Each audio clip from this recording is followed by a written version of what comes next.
What's up, guys? I hope you're well. Today, we are checking out the Ricky Gervais Show, Season 2, Episode 2, Doppelganger.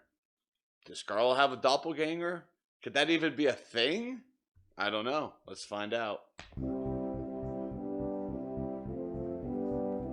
For the past few years, Ricky Gervais, Stephen Merchant, and Karl Pilkington have been meeting regularly for a series of pointless conversations. This is one of them. Testing. Is that all right? Hello and welcome to the Ricky Gervais Show with me, Ricky Gervais, Stephen Merchant. Hello. And the little round-headed buffoon that is Karl Pilkington. All right.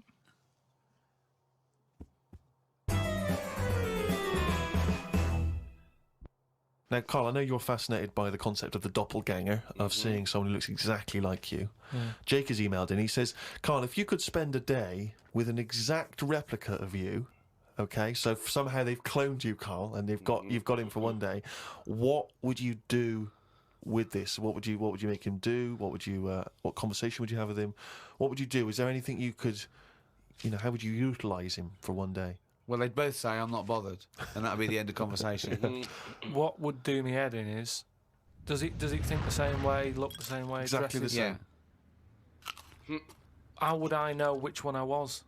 Oh my because God! You'd be you. That's amazing. No. How would I know which one I was? Incredible. That was the dumbest thing. That That was was so stupid good. thing ever said by a human being. Can we get the Guinness Book of Records on this? Has anyone anywhere in the world said anything more stupid than how would I know which one was me? But think about it. This other person's going, all right, thanks for meeting up and that. And I go, hang on a minute. No, you came to me. And then Suzanne would come home and she wouldn't know the difference. And then suddenly you'd start doubting yourself. And you go, should I be leaving? Or, so how do I know if I am that real one, if he knows what I know? But you know who you are because you're experiencing it. But he'd be saying that because he'd say, yeah, it's a bit weird. But you know the truth, you idiot. How would I know which one I was?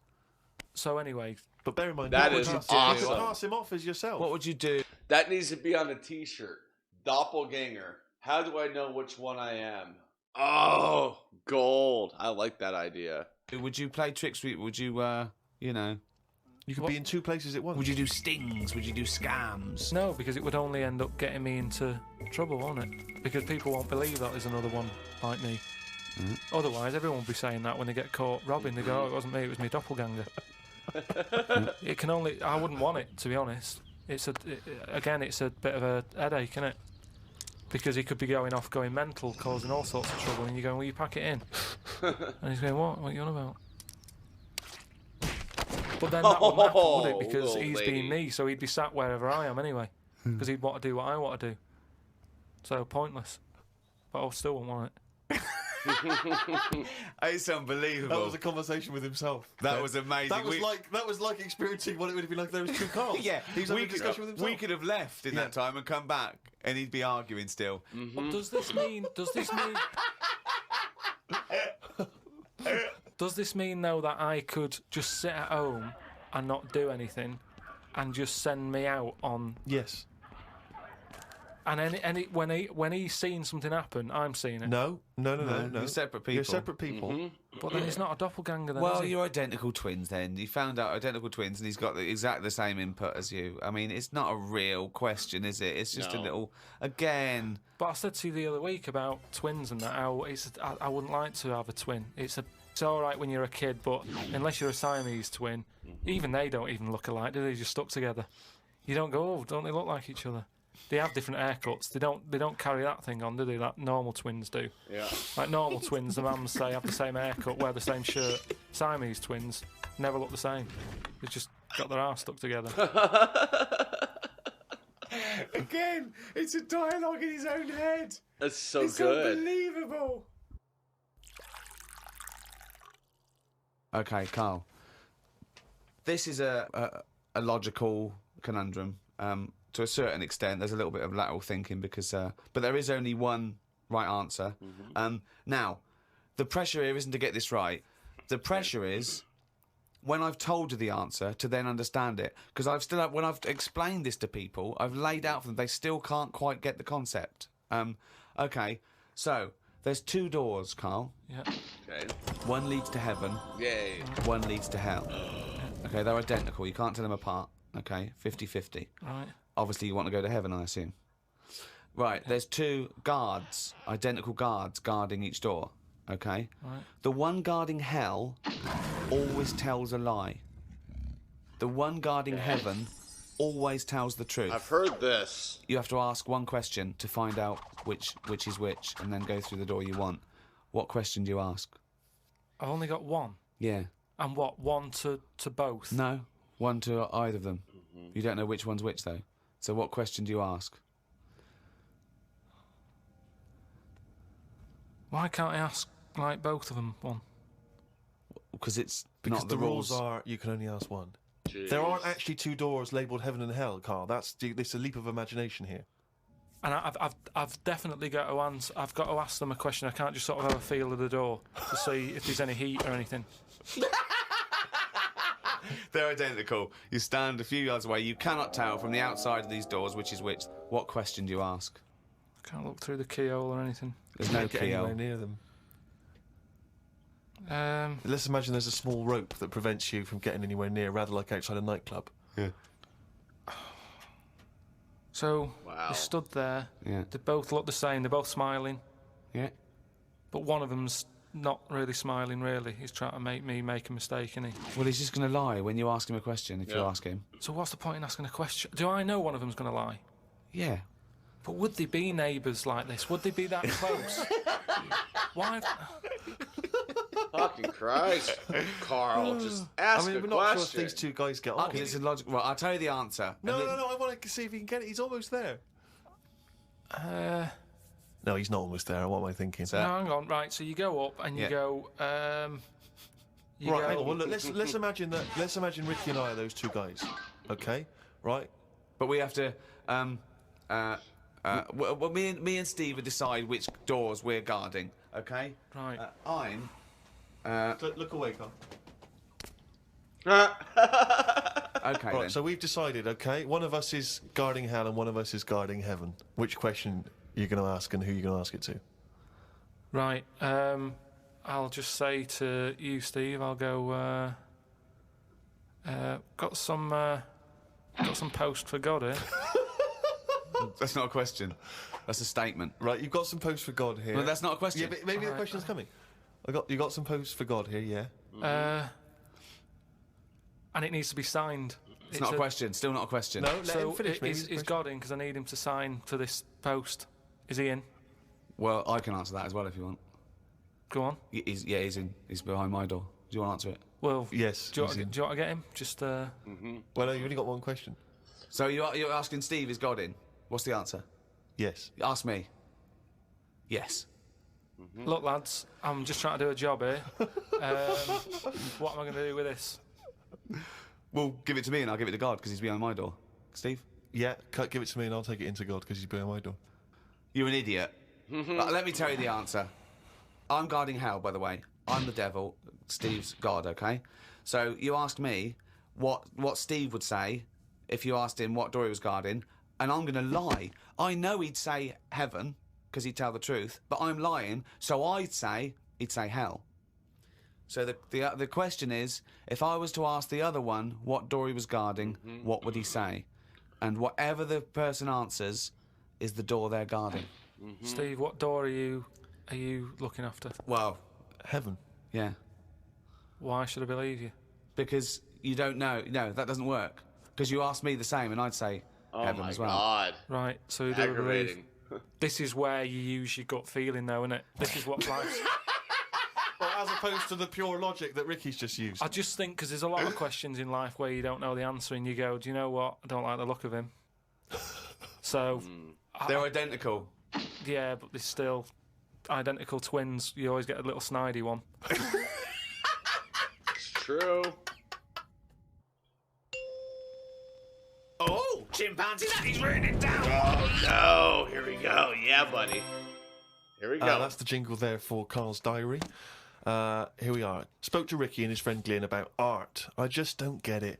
Ricky had some odd pictures on his walls. I don't have any pictures up in my flat because of the mirrored wall. But I can't say I'm bothered. The mirrored wall, we should just explain what that is. when you moved into your flat, there was an enormous mirror on one wall. Was that right? We just got this flat, and it's not a big flat, so I think the people who had it before us, he was a gay fella, right, which was a bit like, so you've been doing that now and that. But that was What? Well, what has he been doing with the mirror? well, What's he just been a doing? bit- Why- no, what? it's just because they're quite sort of experimental in it, aren't they? And I don't know. What do you mean? What do they do? Well, I wouldn't know anything about it, but go on. No, what do you want? What? no, I don't. Experimental in what What do way? you mean experimental? I just mean, they'd be doing stuff. What? Whatever they do. Chemistry. What? They have a chemistry set out. They were doing experiments. What? No, just doing what. Singing "I Am What I Am" and just checking out their No, each the to their dance own. I'm moves. not having a go at anyone, but What? I'm just saying, like, they're doing what they're doing, which Carl, you're is not annoying as homophobic, well. are you? Because, You're not no, st- I'm not. I'm Well, not. This is why. Why are you worried about what a little gay fella was doing in your flat before you got it in front of a mirror? I wasn't worried about it. Why are you thinking about what he was doing? Why are you fantasising what a little gay fella was doing in front of your mirror in your... I'm not bothered. I'm just telling you why it was a bit odd that he had a mirror in there, right? But forget the history. But you've got a mirror in there now, haven't you? No, because what I did was I was going to take it down, and I thought, it's a bit dangerous. This, it could crack and Because it's the fall on size me. of the whole wall, isn't it? It took up a whole wall. Right. Damn. So like when he's moving about everywhere, he's got a good view of it and that. But he's got this full wall of mirror, and I thought I can't take that down. And I thought, what can I do? So I've just put wallpaper on it, Brilliant. and it looks all right. You wouldn't know, what have you? But it means that I can't put any pictures up. That's all. That's all I'm saying. 'Cause I've put a nail in it. And what don't you understand about art? What about art don't you understand? The concept? Specifics? No, So- that's like when we were in London having a shop around at Christmas, and there was that picture of fruit for 700 quid. It's like, well, just get some fruit. You know what I mean? You can get some real fruit for 3 quid. Right? Yeah. I understand that, but don't invent cameras then, one or the other. Do you know what I mean? That's what annoys me. Someone invents something, and then they go, we've got to invent something else. Like the abstract thing. Why has someone gone, I can't have paintings anymore because... What do you think of Dali? Going, melting clocks and stuff? No? I mean, the first one was all right when he did the first clock, but then all the time he's just like, I'll draw something and it's got a melting clock on it. I'll do a sheep, put one of them on it. Have you put a seen little his clock on lobster it. telephone? That annoys me. Why? Because I think what annoyed me more with that is when I heard about how it happened, he had some artist mate round, right? And I don't know what happened. They were eating. That's a good hell of an anecdote. No, but they were eating. They were eating some food and what have you. Yeah. Lobsters? And they were eating lobster. All right. And That's handy. I don't know, the other artist, whoever it was, sort of Telephone? started saying, you and your clocks and all that, right? Brilliant. And, This didn't happen. They started arguing, Yeah. and he chucked some of the lobster. Bollocks. And it landed on the It phone. bounced off his mate's head, went on the phone, and they both looked at each other like, are you thinking what I'm thinking? And they brought out that phone as a bit of art. Things like that annoy me. Because happen. it was them just messing about. That didn't happen. Just telling you what I know. I saw his work. Each to their own, if that's what he's doing. I'm just saying, I'm not putting my stamp of approval on it. Art should be there to tell a story, not just to have a splash of colour. We know. Well, Suzanne like some art. Just like Suzanne's not allowed to watch telly unless it's her favourite thing. Otherwise, she's got to talk to me about stuff. There's no art. There's no point. Just wallpaper. I'm just saying, we've got three windows we can look out of. Right. Right? Stop looking at the walls. Look out the window.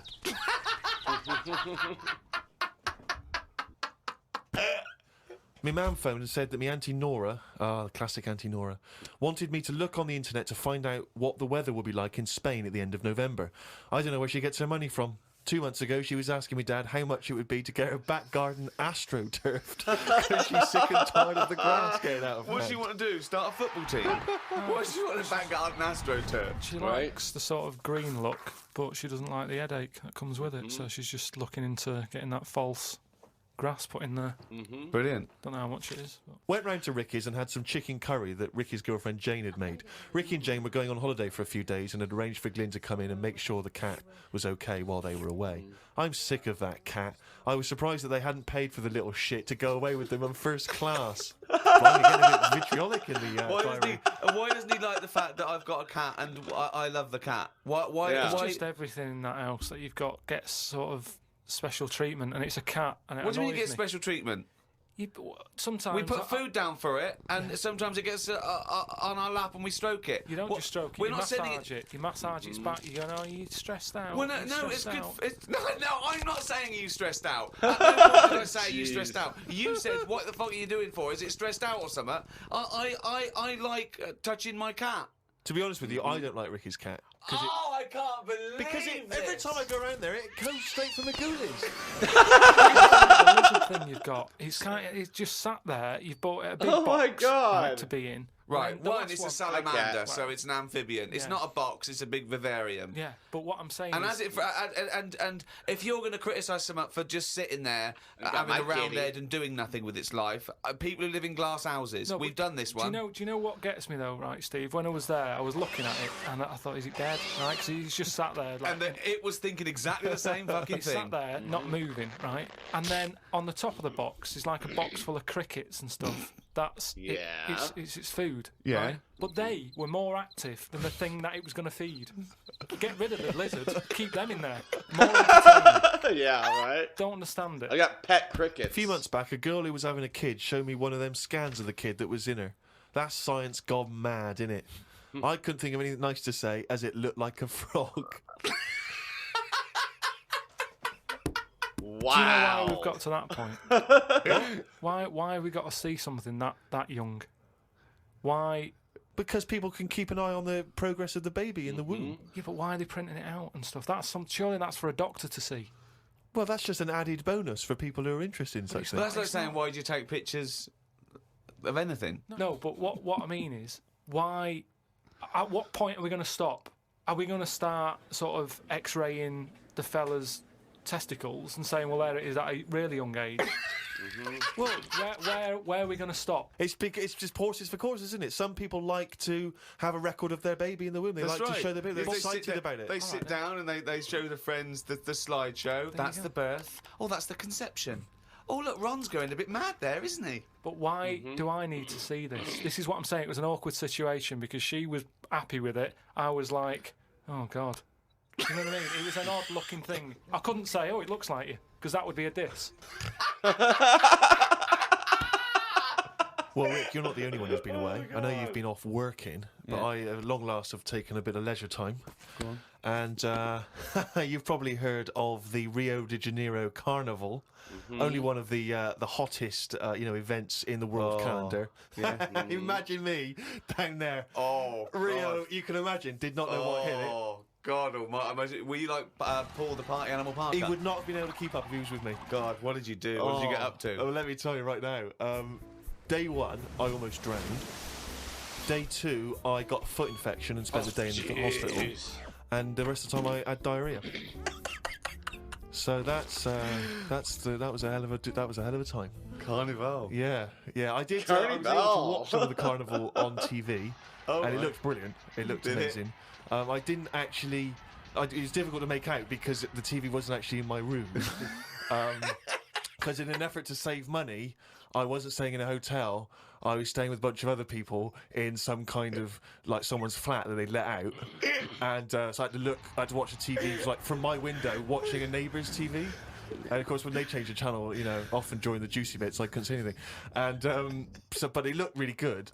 I'm bunged up at the moment just so I can get through the show. But I've just been on a 12-hour flight, and it is terrifying being on a flight when you know that any moment you could go. Because you know how the problem is sometimes the toilet's free, and sometimes you've got to queue up. And the worst bit is that sort of half an hour just before you land, when they say the toilets are out of bounds now.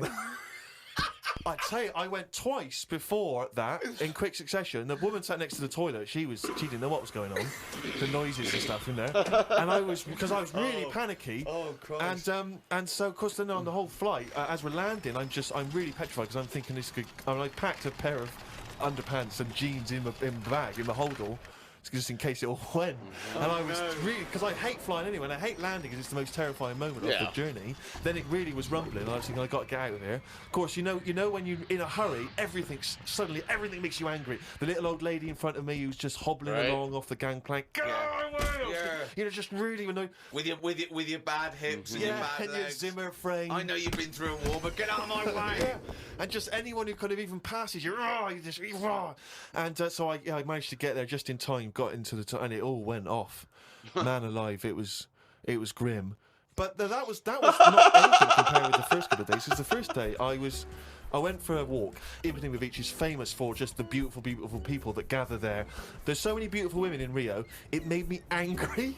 I was angry that these women were so attractive and that, you know, none of them were even looking at me. So, but anyway, I'm on the beach because I was shopping and I needed a wee. Right, and we went for a quick impromptu swim, and I thought, oh, wee in the sea. Just think of him on this beach, right, with diarrhea. Well, I'm wearing great big long shorts because I'm not going to try and compete with these boys because they are. And you are, could I say this, the whitest man I've ever met in my life. Yeah. I mean, with his shirt off, you can see his heart like a newborn fish. Well, this was the thing. As I went into the sea to have a wee, there was a discussion about this. As I went into the sea to have a wee in a little tray. See, there was a discussion about this because I'm very much of the opinion that you should take your trunks down, and some people, some of my friends are saying, just do it in your trunks and let the sea just wash it away. What a hell of a carnival. And I think I'm against that. I've always been against that in swimming pools, everything, you know. So I'm against pissing in swimming pools, full stop. It doesn't matter whether you take your trunks down or don't piss But in the what about swimming in the pool. sea? Yeah, well, fine, yeah. Fine, okay, right, Fish do it. So anyway, I'm in the sea trying to urinate, and I kneeled because I'm obviously very tall, so it's tricky to get deep enough for the water to mask what you're up to. So I tried to kneel down in the water, right, and I got John Thomas out, but then the water swept out again and just left me on the beach. But luckily my back was to everyone, so no one saw. I can't think of a funnier sight than Steve Merchant on his knees with his little John Thomas out. I don't know how big it is. I've never seen it. But I imagine it's in proportion to the rest of it, is it? I No? wish. That's all I'll say is I've been a little shortchanged. But so then I got up and I waded a bit deeper in, right? And now I was trying. I got it out. But what I didn't realise is that the waves just off the beach are really just uncontrollable. You never know what's going to happen. So suddenly I see this giant wave coming towards me, crashing towards me, and I got the cock out and everything, and it grabs this wave, comes over me, and lifts me up, flips me up in the water, right? And I'm floundering around. I can't see anything because, of course, I had to take my glasses off to go in the sea because I didn't want to lose them. Oh, God. So I floundering around, and I'm genuinely getting scared because as I try to get into shore, the wave just pulls me back again. So I'm waving to my friends on the beach. But With everything. Well, what I don't realise is that because I'm not wearing my glasses, I don't realise that I've been dragged along the beach some way, and I'm not actually waving to my friends. So there's like a bunch of these beautiful women on Ipanema Beach watching a pasty white man waving with his cock out. And what annoyed me was my friends were laughing. And that really angers If me. I'd have been there, I would have burst. But why wouldn't you have come running? Would you have come running in to help me? Oh, I couldn't have saved you with your glasses off and your knob out. If I ever saved you, I want you to be fully dressed with your glasses on. So you'd have just let me go. That would have been what you'd said to my parents. He had his knob out and his glasses off. There was no way I was going to... I can't think of a funnier sight. Oh my god. Oh man, that was good. Did Steve just kind of went Karl there, didn't he? Just went off on a tangent on just some random story. That was hysterical. That was another great episode. I hope you guys enjoyed that too. Billy got up and yelled in my ear, so I meowed back at him. So that's what that was. But it happens. With that being said, I want to thank you all for watching. Stay safe and don't forget to wash your hands. Bye.